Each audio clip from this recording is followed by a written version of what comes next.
What's up, folks, and welcome to Indie Ramble. Sorry about the lack of a face cam this time. I had to get my CPU replaced in my computer, which is why there haven't been too many videos lately. And then after I got that done, my Elgato face cam died. So I'm waiting to get that fixed. But you know what? I want to ask y'all a favor. Leave a comment down below and tell me, do you prefer to have the face cam on these videos? Do you prefer not, or do you not care? I'm actually curious what people think about that. So leave a comment and let me know. But yeah, we are here today to talk about this. So this is Air Twister, and it comes to us from, I believe it's EastNet, which is the developer founded by legendary game designer Yu Suzuki. He's most famous for the Shenmue series, and in fact, EastNet's first title was the crowdfunded Shenmue 3. But I've never been a Shenmue guy. I don't really like the series, but I do really like a lot of his earlier stuff from his time at SEGA, things like Outrun and Space Harrier. And yes, indeed, that is what this is very much attempting to be, is a new one of those, because SEGA ain't giving us one. So he decided to have his team work on one. And I have to say, it's very interesting. It's also very Yu Suzuki in many ways. So you see, we got a pretty busy menu here, and I'll go over all of this different stuff here, but we will just start the game up first off, and I will show you what it looks like. So there is a story to this game, but it's basically a fantasy world that's getting invaded, and you're trying to stop it. And the thing is, those of you who remember Space Harrier from back in the day, remember that that game was very weird. It had a lot of very strange levels and environments and enemy types, and it was cool though. People liked it because it had very much its own quirky personality. You know, back when Sega used to really bring the weird, as I like to say. That's definitely what this one has. Now, for a game that came out in 2023, you're probably looking at this and going, this doesn't necessarily look bad, but it looks a little odd. You know, the enemies and the texture types and the character designs look a little bit lo-fi for the modern era. It's got this weird font in the UI. The music in this game I can only describe as like prog rock meets opera. It's very strange. It almost sounds like they're trying to imitate Queen at certain points. Again, not bad, but very odd. And this was originally actually an Apple Arcade game that's come out on all these other platforms, but a lot of this really gives me Dreamcast era vibes.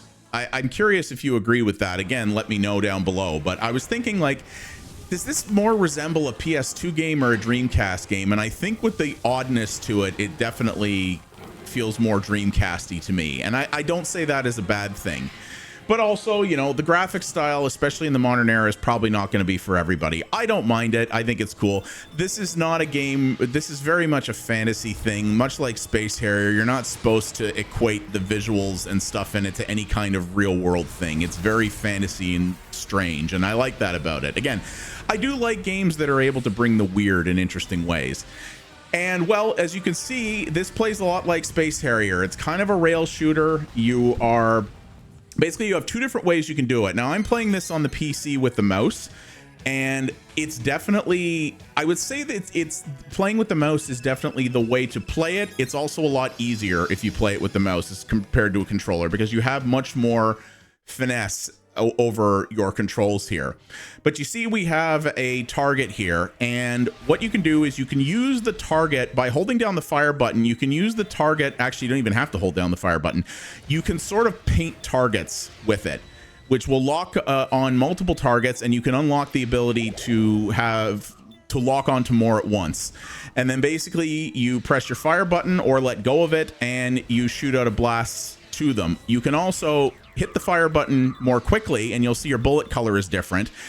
I can't quite tell if you do more damage this way, but it allows you to fire more on demand. You'll really find yourself principally using that with bosses, but that's basically the core of it.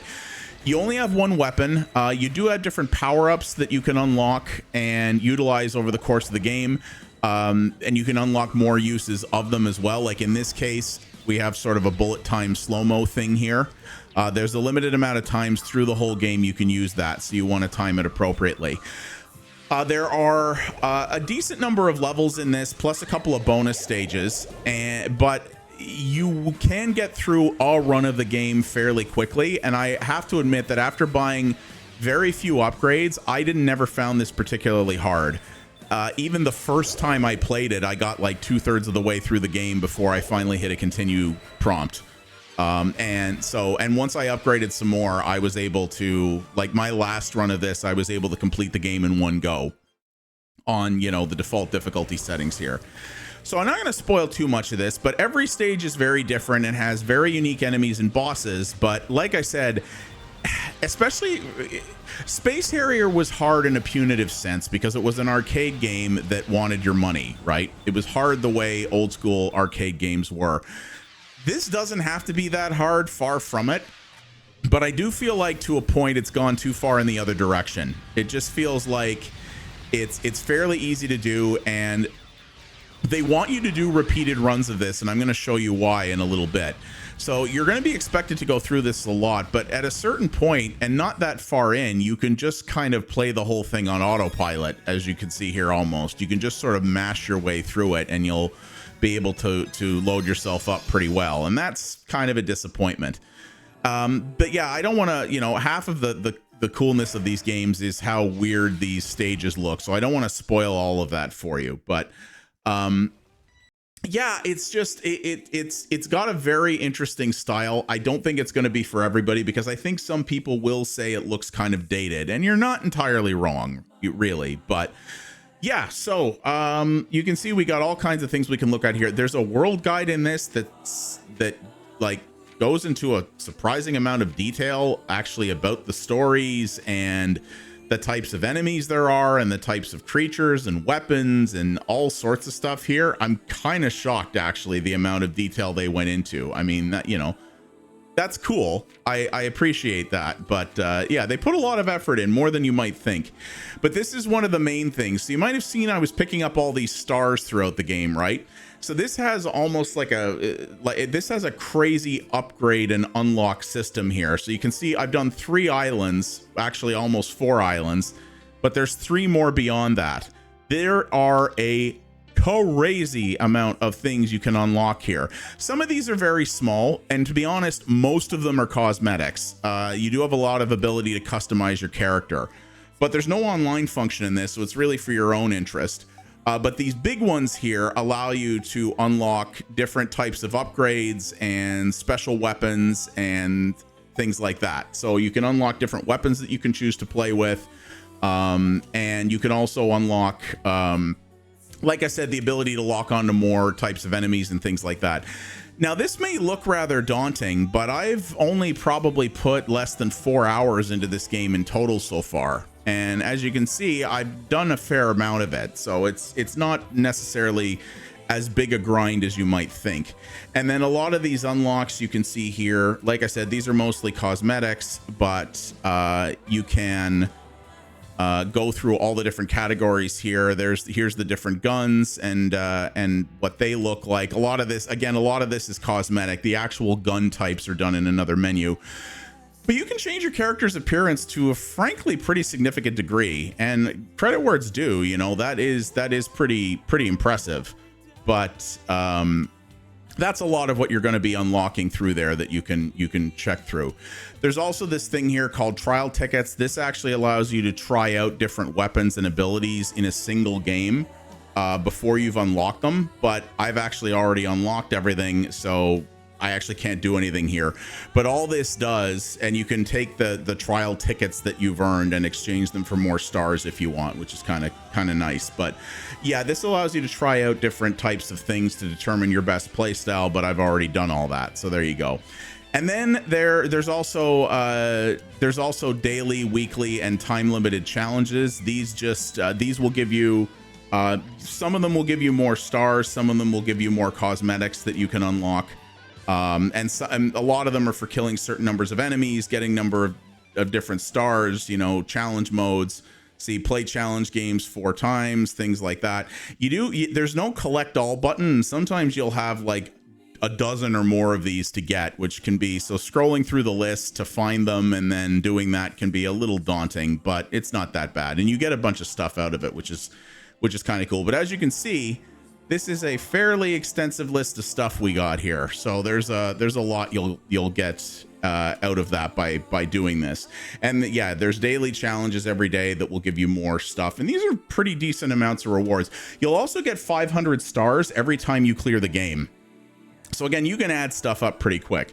And then yeah, there's the challenge thing here, and these are things that you can unlock. So these are various different modes that you can play. There's a boss rush. There's what they call arcade mode, which does allow different difficulties, including one hit, which is kind of cool. There's fluffy. This is, I don't know why they call it that, but these are different score attack modes where you play from like a side-scrolling perspective.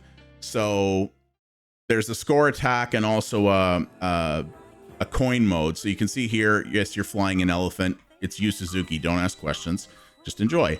And you see, so this is kind of a little side thing, but this is more of a, not really a platforming challenge per se, but this isn't about the combat. This is about avoiding enemies to get as much stuff as you can. That's the way it works. In the main game, you actually have two different sets of health. You have big hearts, you have little hearts, and then once you run out one of those, you use up one of your big hearts. In this, you just have the little ones. So your aim is to get to the end and get as much stuff as you possibly can. That's basically how that works. So yeah, there's a few of these in here, which is nice, and a lot of these, unfortunately, you do have to unlock. There's the score challenge there. There's extra ones as well, which is like a weird level type thing. You have you have boss rush. I haven't unlocked turbo mode yet, obviously. So this is Stardust, which I just recently unlocked. I'm actually curious what this is. I haven't actually played this yet. Let's find out together. Okay, it looks like it's a time challenge. So yeah, these are basically, you're playing the bonus stages from the main game basically, but in a method where I guess you're trying to get, yeah, so you're doing it in waves. So that's kind of cool. Yeah, level 2. So you're doing it in waves effectively before the timer runs out. So okay, I like that. That's kind of cool. So that's a different option that you have there.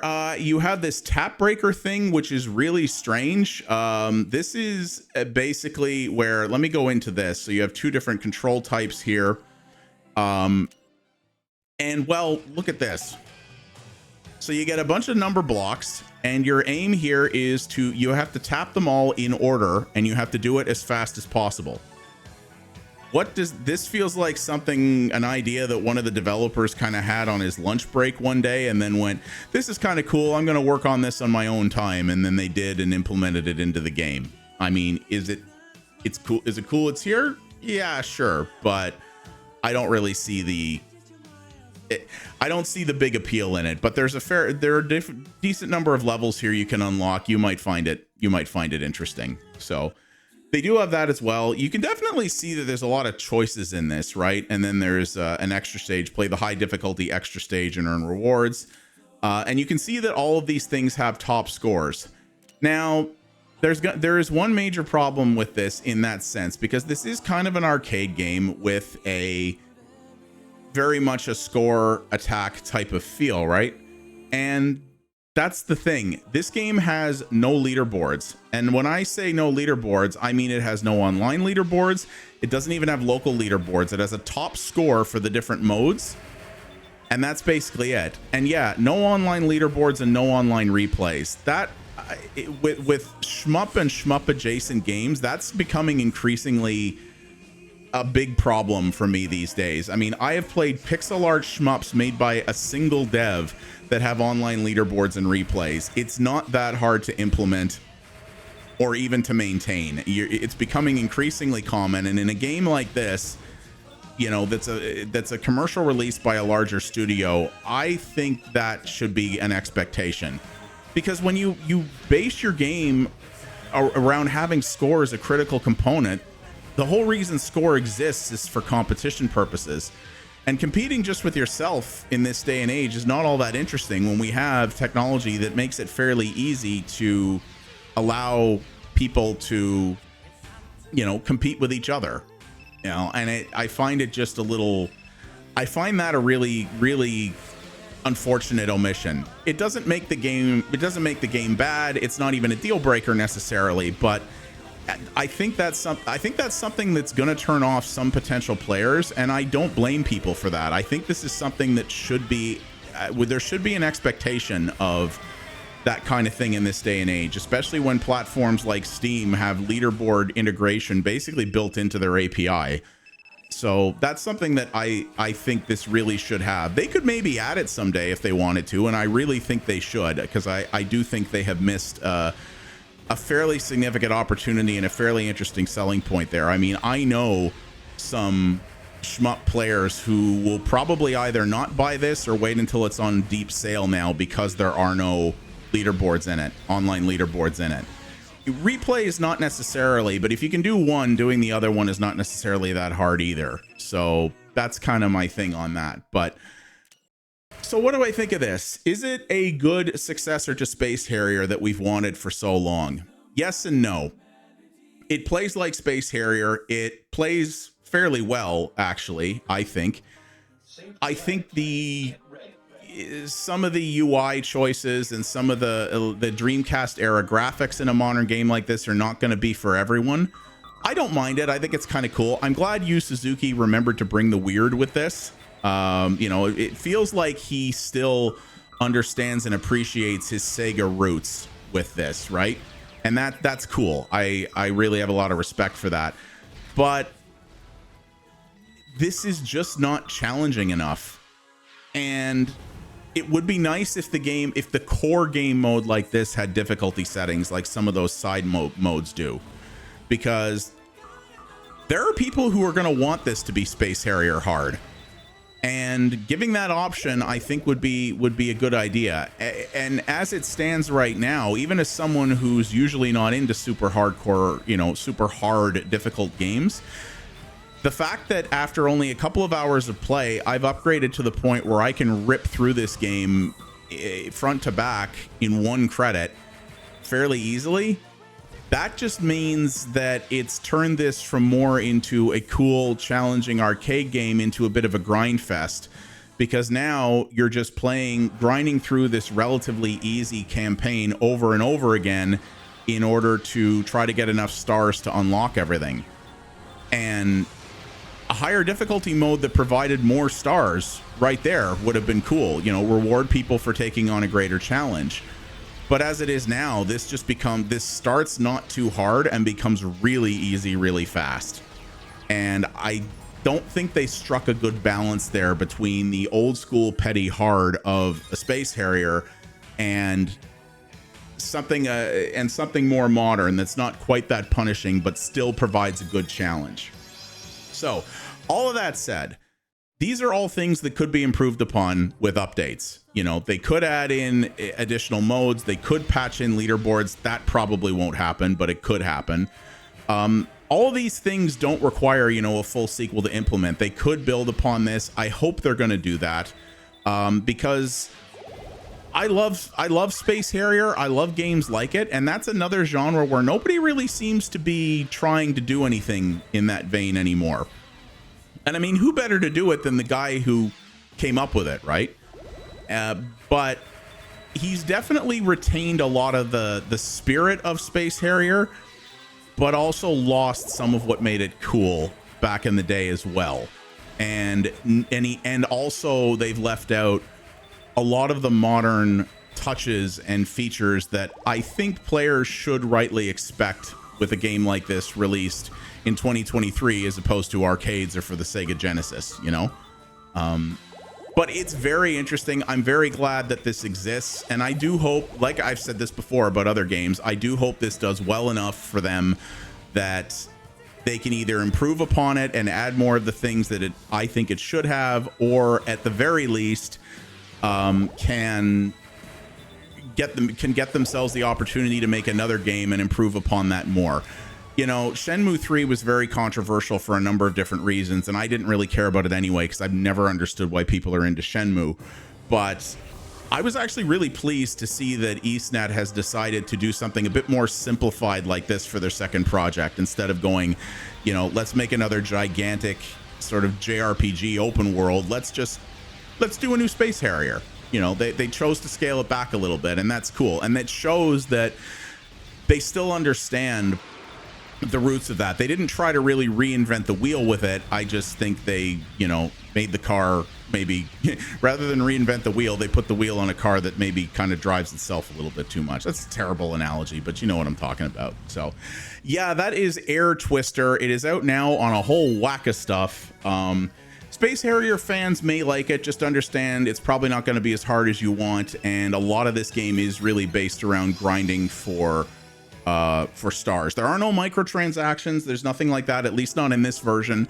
So it's not, you know, the grind, it is a grind, but it's not the kind of insane grind of a mobile game where it's trying to get you to spend money. The grind is actually fairly fair, but nonetheless, it is one. So that's something to keep in mind. And yeah, more challenge of this, and maybe even or maybe some more levels would have been a good idea, but good effort and not necessarily bad. Just know what you're getting into. So thank you very much for watching, everybody. I do appreciate it. If you liked what you saw here, please do all the normal YouTube things. Those really do help the channel out a great deal. Leave a comment down below. Tell me, you know, what do you think of this? Are you interested in this? What other old Yu Suzuki type games would you like to see get remade, and how would you? I'm curious about that. And yeah, let me know in the comments as well what you think about camera, no camera, or indifferent. I'd like to know about that, because it's going to take me a little bit to get my camera replaced, and I'm wondering if I should use it again in videos when I come back. And as always, you can follow me over at twitch.tv/pxabstraction for retro and indie variety streams. I'm going to be focusing more on retro over there for the next little while, so if that interests you, you should come hang out, because we got a great little community there, and I'd love to see you be a part of it. Thanks again, everybody, and I'll see you in the next one. Folks, have yourselves a good one. Take her easy.